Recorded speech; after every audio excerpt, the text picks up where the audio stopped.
Samajwadi party के राष्ट्रीय अध्यक्ष माननीय अखिलेश यादव जी को आमंत्रित करता हूं। अखिलेश यादव जिंदाबाद। माननीय अखिलेश यादव जिंदाबाद। माननीय अखिलेश यादव जिंदाबाद। समाजवादी पार्टी जिंदाबाद। समाजवादी पार्टी जिंदाबाद। कश्यप समाज जिंदाबाद। पिछड़ा समाज जिंदाबाद। दलित समाज जिंदाबाद। जिंदाबाद।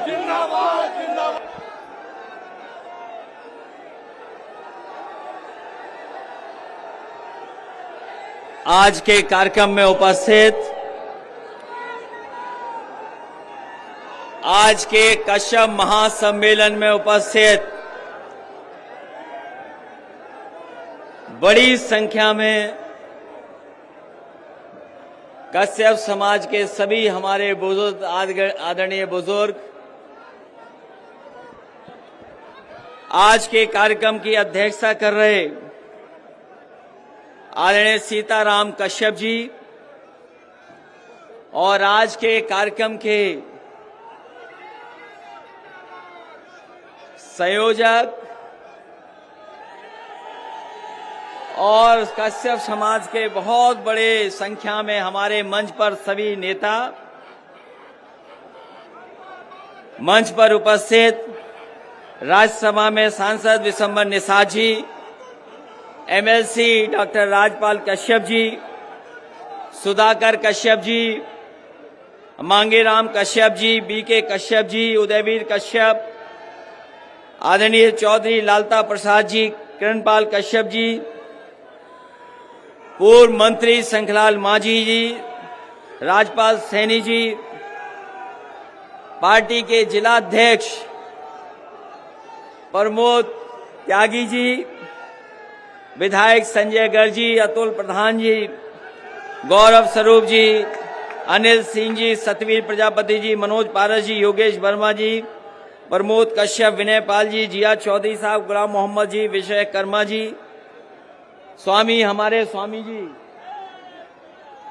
और बिजनौर के जिलाध्यक्ष से लेकर के बड़ी संख्या में सभी समाजवादी साथी, बड़ी संख्या में उपस्थित सभी हमारी पार्टी के नेता जो इस मंच पर उपस्थित हैं, साथ ही साथ दूसरे मंच पर बहुत जिम्मेदार कार्यकर्ता नेता दिखाई दे रहे हैं और कई हमारे जिम्मेदार नेता जिन्हें मैं देख रहा हूं, उन्होंने मंच की परवाह नहीं की है, मंच की चिंता नहीं की है, लेकिन उसके बावजूद भी जहां उन्हें जगह मिली है, चाहे वो हमारे विधायक हों जो दूसरे दल से आए हों और चाहे बहुत जिम्मेदार नेता जो हमें दिखाई दे रहे हैं, जगह नहीं मिली कहीं भी, लेकिन वो भीड़ में खड़े हैं, जनता में आपके साथ खड़े दिखाई दे रहे हैं।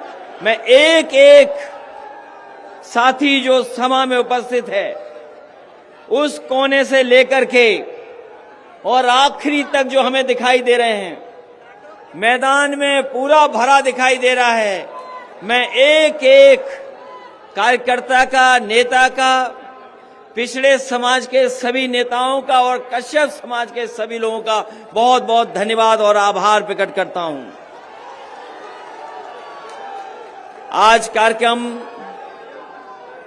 बहुत दिनों के बाद हो पा रहा है।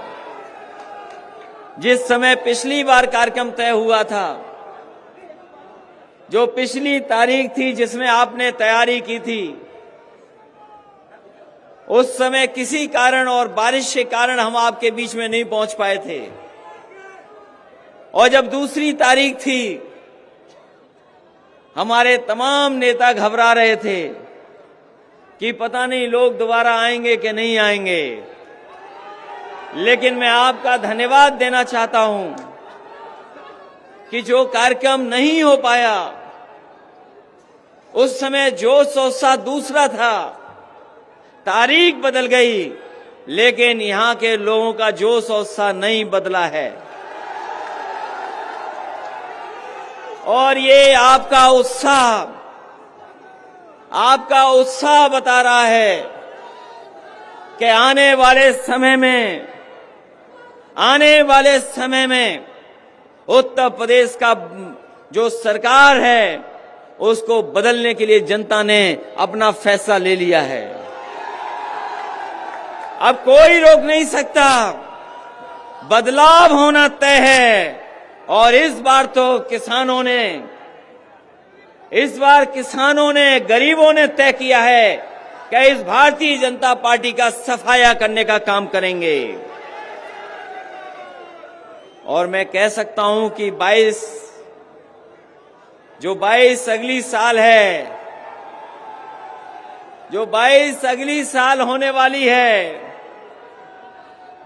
किसानों का इस बार इंकलाब होगा और 22 में बदलाव होगा, कोई रोक नहीं सकता। क्योंकि जब हमें किसान नेता दिखाई दे रहे हों, और मुझे याद है कि जब भी मुजफ्फरनगर में आए होंगे, यहां के लोगों ने पूरा मतदान किया है जिम्मेदारी तरीके से समाजवादी पार्टी के पक्ष में। यहां के लोगों ने कभी समाजवादी पार्टी को निराश नहीं किया है।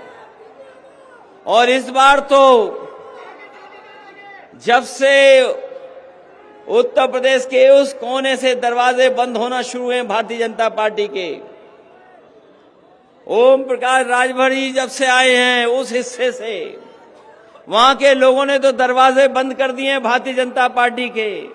मुझे भरोसा है कि इस इलाके से भी दरवाजे बंद हो जाएंगे भारतीय जनता पार्टी के। आज जब कश्यप समाज के लोग यहां बड़ी संख्या में उपस्थित हैं, जहां हम महर्षि कश्यप जी को याद करते हैं, वहीं हम अपने कश्यप समाज को भरोसा दिलाते हैं कि उन्होंने जो मांग पत्र दिया है 8 बिंदुओं का, जो किरणपाल कश्यप जी ने पढ़ करके और सब लोगों से आपसे सहमति बना करके हमें दिया है, सुधाकर कश्यप, राजपाल कश्यप और तमाम समाजवादी पार्टी के लोग हैं जिन्होंने मिलकर के बनाया है। हम अपने कश्यप समाज के लोगों को भरोसा दिलाते हैं कि आने वाले समय में जब भी समाजवादी पार्टी को मौका मिलेगा, आपके तमाम समस्याओं का समाधान कर करके और इन मांगों को मांग करके आपके बीच में भी सम्मान दिलाने का काम समाजवादी लोग करेंगे।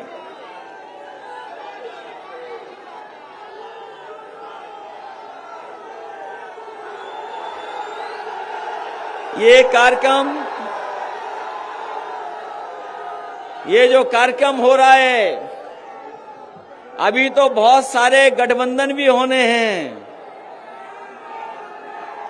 समाजवादी पार्टी का गठबंधन होने जा रहा है,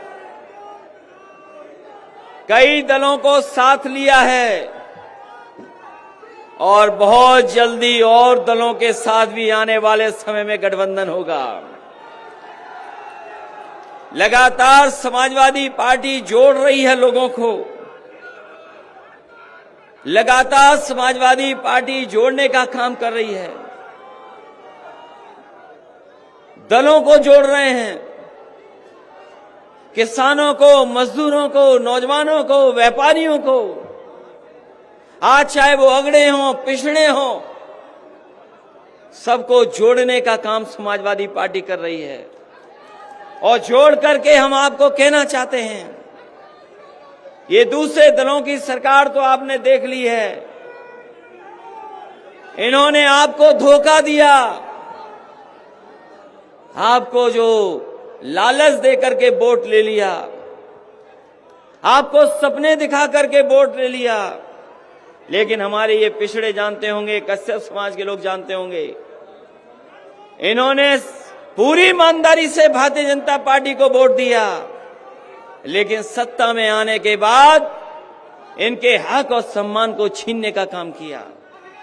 आप तो मुख्यमंत्री बनवा रहे थे, हमें याद है वो चुनाव, यही हमारे निषाद, कश्यप, बाथम समाज के लोग मुख्यमंत्री के लिए दे रहे थे वोट कि उनका सम्मान बढ़ेगा, उनको भी हक मिलेगा। लेकिन सरकार बनने के बाद बताओ आपको क्या मिला है?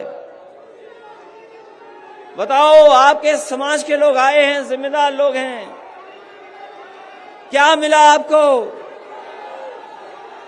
और जो कुछ मिला भी है आपको, ये सरकार अगर सत्ता में रही तो सब कुछ छीन लेगी। बाबा साहब भीमराव अम्बेडकर जी ने जो संविधान लागू किया था, जिसके कारण अधिकार और सम्मान मिल रहा था, जिस तरीके से सरकार फैसला ले रही है, आने वाले समय में वो भी आपका छिन जाएगा, आपके हाथ में कुछ नहीं बचेगा। यही सरकार है जिसने भरोसा दिया था नौकरी देंगे, रोजगार देंगे, किसानों की आय दोगुनी कर देंगे। हमारे किसान भाइयों, बताओ किसान भाइयों, आप तो चौधरी चरण सिंह जी को मानने वाले लोग, आपने हमेशा चौधरी चरण सिंह जी के साथ खड़े होकर के किसानों की लड़ाई लड़ी। आज हमारे किसान भाइयों बताओ, जब से सरकार भारतीय जनता पार्टी की बनी है, आपकी आय बढ़ी है कि आपकी आय घट गई है? जरा हिसाब किताब लगा करके बताओ, हिसाब किताब लगाओ, आपकी आय बढ़ी है कि आय घट गई?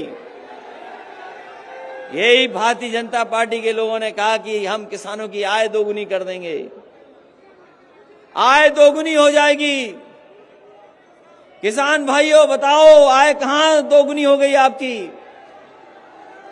आय दोगुनी नहीं हुई, महंगाई बढ़ गई। महंगाई कहां पहुंच गई? महंगाई हमारे लोग, ये बुजुर्ग साथी हैं, नौजवान हैं, इन नौजवानों को याद होगा कि बताओ 2014-17 में डीजल पेट्रोल की कीमत क्या थी? आप मुड़ करके देखो, मुड़ करके देखो, आप पीछे का हिसाब किताब लगाओ, डीजल पेट्रोल की कीमत क्या थी? क्या कीमत थी उस समय डीजल पेट्रोल की, जिस समय किसानों की आय दोगुनी का वादा किया था? और आज बताओ 100 के पार चला गया पेट्रोल के, क्या नहीं चला गया?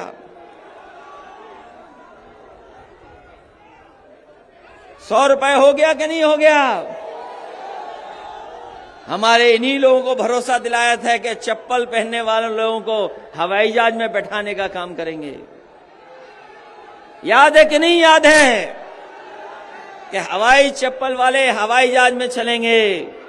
और इन्होंने पेट्रोल इतना महंगा कर दिया है कि अगर मोटरसाइकिल चलाना चाहोगे तो मोटरसाइकिल भी नहीं चल पाएगी। ये महंगाई बढ़ गई है। और जो 3 कानून लागू हो गए हैं, ये जो 3 कानून हैं, अभी तो आपके फसल की कोई कीमत नहीं मिल रही है। ये जिस समय 3 कानून लागू हो जाएंगे, आपके खेत भी नहीं बचेंगे और ये बड़े बड़े उद्योगपति आकर के खेतों की मेड़ तोड़ करके आपके खेतों पे कब्जा कर करके आपको मजदूर बनाने का काम करेंगे। ये 3 कानून जहां हमारे किसान लड़ रहे हैं, लगातार संघर्ष कर रहे हैं, समाजवादी पार्टी का पूरा समर्थन किसानों को है और लगातार हम लोग इन काले कानूनों का विरोध करेंगे और तब तक विरोध करेंगे जब तक भारतीय जनता पार्टी इन कानूनों को वापस नहीं ले ले। इन काले कानूनों को लागू होने से क्या किसानों का भला हो जाएगा? क्या काले कानून जो लागू हो रहे हैं, हमारे किसानों का भला नहीं होगा उनसे? हमारे किसानों को अगर बाजार के हाल पे छोड़ दिया जाएगा तो कभी हमारे किसानों का भला नहीं हो सकता। हमारे किसानों की मदद अगर करनी है तो सरकार मदद कर सकती है। जब सरकार मदद करेगी तब हमारा किसान जाकर के खुशहाल होगा। बताओ किसान भाइयों, यहां तो सब खेती करने वाले लोग हैं। ये किसान या किसान के बेटे यहां पर खड़े हैं। जहां किसान के सामने संकट पैदा कर दिया, वहीं नौजवानों के सामने संकट पैदा है। इनके हाथ में नौकरी नहीं है, रोजगार नहीं है, और अगर वो सपना भी कुछ बड़ा देखना चाहें, ऐसे हालात पैदा कर दिए हैं कि वो अपना काम काज और रोजगार नहीं कर सकते हैं। अभी आए थे बाबा मुख्यमंत्री आए थे। कम से कम बाबा मुख्यमंत्री को अपना घोषणा पत्र पढ़ना चाहिए, उन्हें अपना संकल्प पत्र पढ़ना चाहिए। अभी तक तो हम सोचते थे कि बाबा मुख्यमंत्री इसलिए लैपटॉप नहीं बांट रहे क्योंकि वो लैपटॉप चलाना नहीं जानते, लेकिन अब ये कह सकता हूं, मुझे भरोसा हो गया है कि जहां वो लैपटॉप चलाना नहीं जानते वहां वो चीजें भी नहीं पढ़ते, अपना घोषणा पत्र भी नहीं पढ़ते हैं। अगर घोषणा पत्र पढ़ा होता तो उन्होंने अपने संकल्प पत्र में लिखा था कि हम नौजवानों को 70 लाख नौकरी दे देंगे। 70 लाख नौकरी। बताओ, कश्यप समाज के लोग यहां उपस्थित हैं, कितनों को नौकरी बाबा मुख्यमंत्री जी ने दे दी?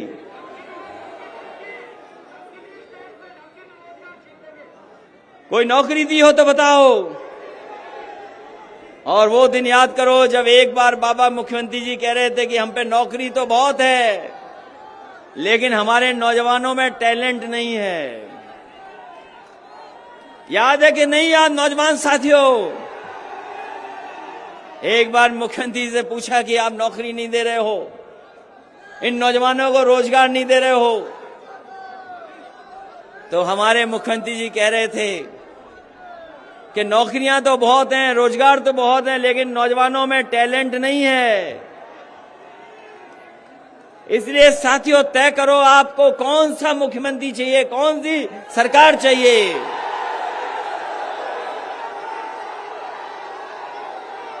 आपको योग्य सरकार चाहिए कि वैसी सरकार चाहिए? योग्य सरकार चाहिए कि गप वाली सरकार चाहिए? अभी आकर के याद दिला गए कि पलायन हो गया है, पलायन। अभी मुख्यमंत्री जी कह रहे हैं पलायन हो गया, और सच्चाई तो ये है कि अगर उत्तराखंड से मुख्यमंत्री जी का पलायन न होता तो 5 साल हमारे खराब नहीं होते। अगर उत्तराखंड से पलायन होकर के यहां ना आते तो 5 साल हमारे खराब नहीं होते। याद करो 5 साल में समाजवादियों ने क्या क्या काम करके दिखाए। ये जो कभी कभी एम्बुलेंस आप बुलाते हो फोन कर करके, जिस समय कोरोना था लोगों के बाहर नहीं निकल सकते थे, अपने घरों में बंद कर दिया था। आप घरों से नहीं निकल सकते थे बीमारी में। इस सरकार ने न दवाई दी, न अस्पताल दिया, न ऑक्सीजन दी। हमारे तमाम गरीब अनाथ छोड़ दिए, उन्हें सही समय पे इलाज नहीं मिला। और सच्चाई ये है कि भारतीय जनता पार्टी ने अगर सही समय पर ऑक्सीजन दे दी होती तो हमारे गरीबों की इतने बड़े पैमाने पे जान नहीं जाती, बहुत से गरीबों की जान बच जाती। इन्होंने कोरोना में कोई इंतजाम नहीं किया, जनता को अनाथ छोड़ दिया। और यही सड़कों पर आपने देखा होगा जिस समय लॉकडाउन हुआ हमारे मजदूर घर जाने के लिए तकलीफ और परेशानी में पैदल चलते रहे। कोई इंतजाम सरकार ने नहीं किया। अगर किसान और गरीब अपने घर जाना चाहता था, इलाज चाहता था, उस समय सरकार ने अनाज छोड़ दिया था। अगर कोई चीज काम आ रही थी उस समय पर तो वही समाजवादी सरकार में एम्बुलेंस 102 और 108 ने गरीबों की मदद करने का काम किया था। ये सुधार लाए थे हम। और यही सुधार नहीं, ये हमारे बाबा मुख्यमंत्री जी को समझते ही नहीं है। बहुत कह रहे कानून व्यवस्था ठीक की है, बहुत दावा करते हैं कि कानून व्यवस्था ठीक की है। बताएं मुख्यमंत्री जी, पूरे देश में कहीं भी पुलिस किसी की हत्या कर रही हो तो बताओ। और एक उदाहरण नहीं, हम कई उदाहरण उत्तर प्रदेश के दे सकते हैं जहां पर बीजेपी की सरकार में निर्दोष लोगों की हत्या हो गई। कौन भूल जाएगा गोरखपुर, एक व्यापारी अपने साथियों के साथ कारोबार और गोरखपुर को घूमने गया था। उसे नहीं पता था कि गोरखपुर में क्या हो जाएगा उसके साथ। एक व्यापारी कानपुर का अपने कारोबार की लेकर के और गोरखपुर को देखने गया। रात में पुलिस आई, उसके कमरे में पूछताछ के बहाने इतना मारा कि उस व्यापारी की वहीं जान चली गई। बताओ कौन दोषी है? कोई दोषी अगर है तो भारतीय जनता पार्टी की सरकार दोषी है। जो मुख्यमंत्री अपने यहां, अपने गांव में, घर में, गृह जनपद में अगर व्यापारी को सुरक्षित नहीं रख सकता है तो उससे कानून व्यवस्था की कोई उम्मीद नहीं की जा सकती है। जब आपके बीच में जब मैं आया हूं, जब आज आपके बीच में आया हूं तो कल की घटना भी सोच लो। एक नौजवान को पुलिस उठा ले गई और उसको इतना मारा थाने में, पुलिस ने इतना अन्याय किया है कि उस नौजवान की जान चली गई। अगर कोई दोषी है उसके लिए तो भारतीय जनता पार्टी की सरकार दोषी है उस नौजवान की जान जाने के लिए। ये दो घटनाएं नहीं, अगर आंकड़े देखें मुख्यमंत्री जी, हम तो सोचते थे कि आपके पास तो बड़े जानकार लोग हैं, आप तो हर चीज पे नजर रखते हो।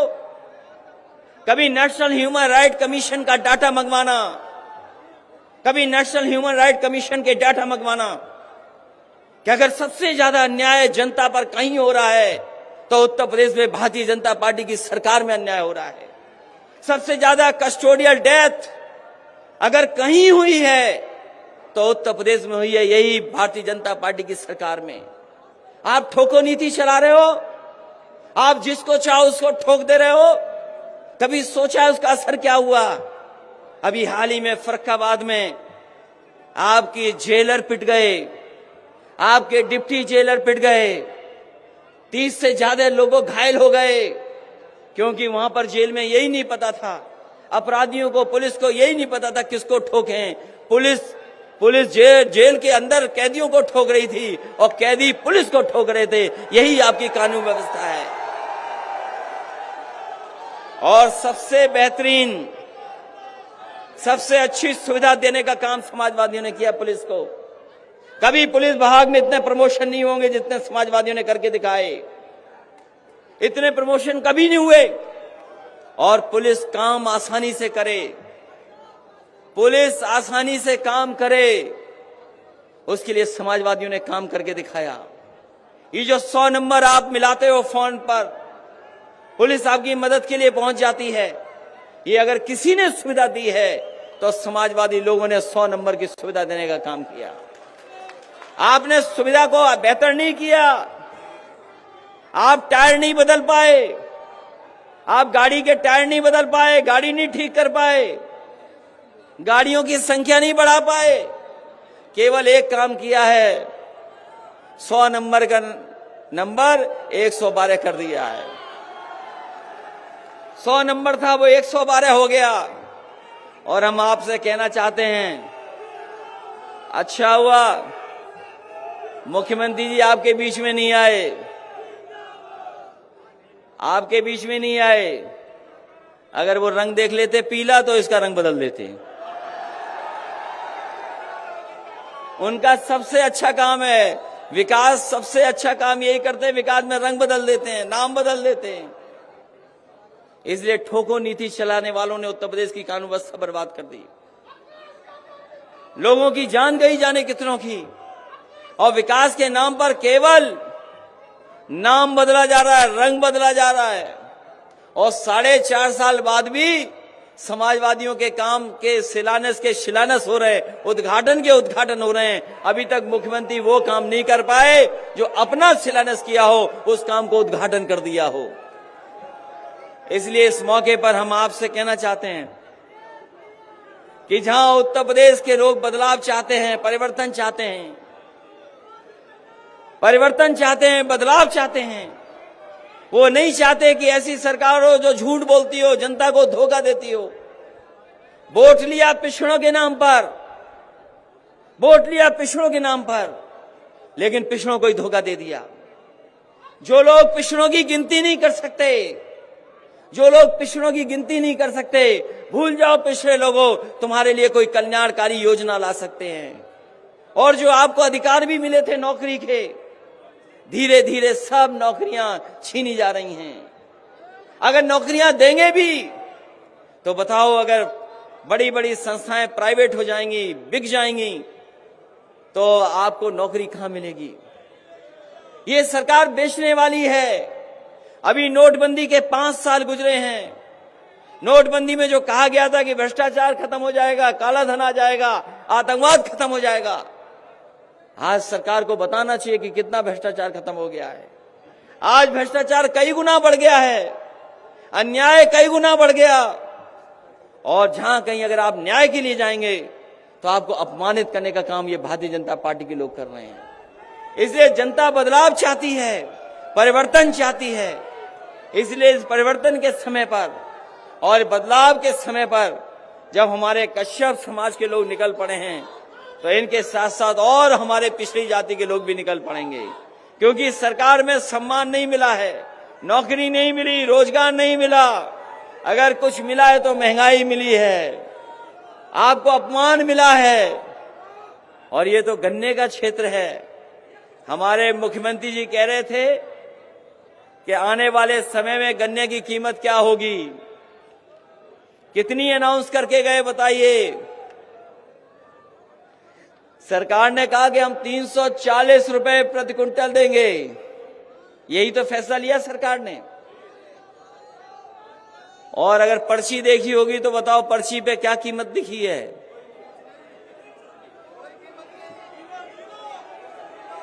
हमारे मुख्यमंत्री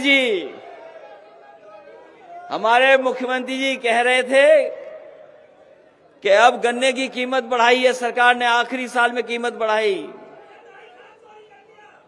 आखिरी साल में कीमत बढ़ाई। और कीमत क्या बताई? 340 देंगे प्रति क्विंटल। बताओ किसी की पर्ची पे लिखा है 340? तो आखिरकार ये कौन देगा? ये कौन देगा? जो जाने वाली सरकार है, जो जाने वाले मुख्यमंत्री, वो नहीं देंगे आपको। जाने वाले छीन के ले जाएंगे। अगर कोई देगा तो आने वाली सरकार देगी, ये जाने वाली सरकार नहीं देगी।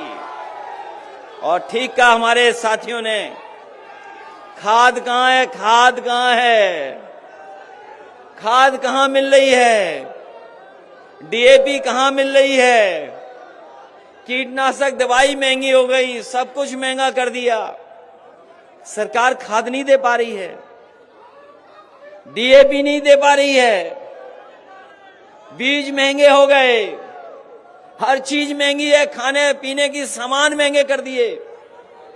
बताओ खाने पीने का सामान महंगा हो गया कि नहीं हो गया? और जो किसान हमारा पेट भरता है, जो पहनने को कपड़े देता है, उसको सबसे ज्यादा अपमानित करने का काम भारतीय जनता पार्टी के लोग कर रहे हैं। जो अन्न देता है, अन्नदाता है, उसको अपमानित करने का काम कर रहे हैं। ये काम और कारोबार की बात नहीं करेंगे। ये कारोबार की बात इसलिए नहीं करते हैं क्योंकि कारोबार से हम और आप जुड़ जाते हैं।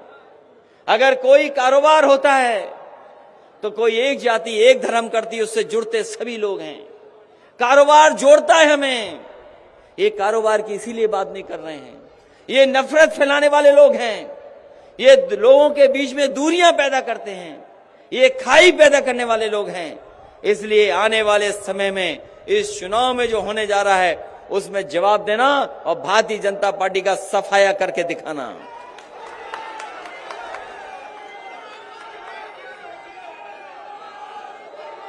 इसलिए जहां कश्यप समाज के लोग हैं वहीं हमें हर वर्ग के लोग दिखाई दे रहे हैं। कोई वर्ग नहीं है जिसके लोग यहां शामिल न हों, कोई समाज के लोग नहीं जो हमारे साथ आज खड़े न हो समाजवादियों के साथ। समाजवादी पार्टी कोई एक परिवार की पार्टी नहीं है। ये बीजेपी के लोग कहते हैं कि परिवारवाद है। हम उन्हें कहना चाहते हैं सबसे ज्यादा परिवारवाद अगर कहीं है तो भारतीय जनता पार्टी में है। परिवारवाद अगर कहीं है तो भारतीय जनता पार्टी में भी है। वो अपने यहाँ नहीं बोल रहे हैं, हमारा परिवार एक ही है और वो है कि हम सब समाजवादी हैं, हम सब समाजवादी हैं। और सोचो कभी पत्रकार साथियों, सोचो पत्रकार साथियों, हमारे मुख्यमंत्री जी को खानदान बहुत याद आता है। हमारे मुख्यमंत्री जी को खानदान बहुत याद आता है। सोचो खानदान किसको याद आता है बताओ आप? जो हारने वाला है, जो खिसियाने वाला है, जो जाने वाला है, उसे ही परिवार याद आता है, खानदान याद आता है। हम समाजवादी लोग हैं, हम सब एक परिवार हैं और इसमें सभी की भागीदारी है और आने वाले समय में सभी का सम्मान करने का काम समाजवादी लोग करेंगे। सभी की भागीदारी होगी, सभी का सम्मान होगा। और एक बहुत पुरानी मांग हमारे पिछड़े भाइयों की है कि पिछड़े लोगों की गिनती हो, पिछड़े भाइयों की। ये सरकार गिनती नहीं करना चाहती है। अगर गिनती करेगी तो वो जानते हैं कि आबादी में कुछ लोग और ज्यादा हैं हमसे, इसलिए गिनती नहीं हो रही है। हम अपने पिछड़े भाइयों को भरोसा दिला के जा रहे हैं कि समाजवादियों को मौका मिलेगा तो आपकी गिनती भी होगी, आपकी भागीदारी भी होगी और आपका सम्मान करने का काम भी समाजवादी लोग करेंगे। इसलिए इस मौके पर हम आप सबका धन्यवाद देना चाहते हैं, आभार प्रकट करना चाहते हैं। जो लोग बड़ी संख्या में लेकर के आए हैं, सहयोग किया, पहले भी हमारे लिए इंतजाम किया पार्टी के लिए, और उस समय कार्यक्रम नहीं हो पाया, आज हो रहा है। आज इस कार्यक्रम को जब आपने सफल बनाया है तो मैं आप सबका धन्यवाद देना चाहता हूं। एक एक नेता का, एक एक कार्यकर्ता का, जो हमें दूर दूर तक दिखाई दे रहे हैं, उनका भी धन्यवाद देते हैं। जो बड़ी संख्या में लोग आए उनका धन्यवाद देते हैं। इस उम्मीद, इस भरोसे के साथ कि आने वाले समय में बदलाव होगा, नई सरकार बनेगी और हमारे किसानों का सम्मान होगा, नौजवानों को नौकरी होगी, नौजवानों को रोजगार देंगे, महंगाई की राहत मिलेगी। और जो भारतीय जनता पार्टी ने बिजली बढ़ा करके हमारे किसानों को करंट दिया है, हम आपको भरोसा दिलाते हैं उम्मीद से ज्यादा आपको बिजली में राहत देने का काम करेंगे। ये हम आपको भरोसा दिला के जा रहे हैं। बताओ, बिजली के बिल से करंट लग रहा है कि नहीं लग रहा आपको? एक बिजली की यूनिट नहीं बनाई बाबा जी ने, एक बिजली की यूनिट नहीं लगाई बाबा जी ने, और बिजली का बिल कितना बढ़ा दिया आपका। जैसे ही बिजली का बिल आता है, बताओ करंट लगता है कि नहीं लगता आपको? इसलिए हम आपको भरोसा दिला के जा रहे हैं कि समाजवादी सरकार बनेगी तो आपको उम्मीद से ज्यादा राहत देने का काम किसानों को और बुनकर भाइयों को करेंगे। पहले भी सिंचाई माफ थी, सिंचाई माफ थी कि नहीं थी? और आपकी एम्बुलेंस फ्री थी। इसलिए जहां हम पढ़ाई के लिए काम करना चाहते हैं, सिंचाई भी मुफ्त करने का काम करेंगे और अपने किसानों को ज्यादा से ज्यादा राहत देंगे, क्योंकि जब हमारा किसान खुशहाल होगा तब जाकर के हमारा देश खुशहाल होगा। इन्हीं शब्दों के साथ कश्यप समाज के सभी लोगों का मैं बहुत बहुत धन्यवाद देता हूं, इस उम्मीद, इस भरोसे के साथ कि आने वाले समय में उत्तर प्रदेश में बदलाव होकर के किसानों की सरकार बनेगी और एक ऐसी किसान और गरीब नौजवानों को सम्मान देने वाली सरकार बनेगी जिसके साथ बहुमत होगा। और जहां तक गठबंधन का काम है, लगातार हम लोग छोटे दलों को, क्षेत्रीय दलों को जोड़ने का काम कर रहे हैं, जिससे कि समाजवादी पार्टी की ताकत उत्तर प्रदेश में दिखाई दे। इन्हीं शब्दों के साथ एक बार फिर आप सबका धन्यवाद, बहुत बहुत बधाई आपको।